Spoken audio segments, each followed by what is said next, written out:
when I was about 9 years old or so. This movie with C. Thomas Howell called Soul Man um, came out, and it was a movie about a white kid who can't get into Harvard Law School and decides to pose as a black kid to get into the school. And I just saw the movie. It was on HBO. You know, you're sitting there watching it. It had James Earl Jones in it, so you know his voice. You know, Darth Vader. I mean, you can't go wrong with listening to his voice. And in the movie, you know, it's very typical '80s movie. He experiences racism and these challenges or whatnot. And his teacher at the end, the one who's James Earl Jones, sort of, you know, tells him, you know, as a black student, you've got to work harder and you've got to be careful and all these kind of things.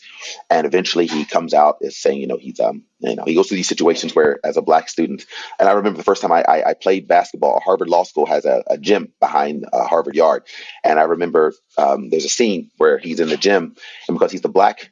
All the guys want to choose him for their basketball team. It was a funny scene, you know, something I'd experienced growing up. And so I saw this movie and I saw those challenges and I saw at the end of the movie, you know, he learned a lesson, that type of thing, very basic stuff. But what it taught me as a 9 year old or 10 year old was, wow, you know, that kind of, I don't know, maybe I'm a masochist or something, but I said, oh, that kind of challenge seemed to make him a better person. It gave him a perspective.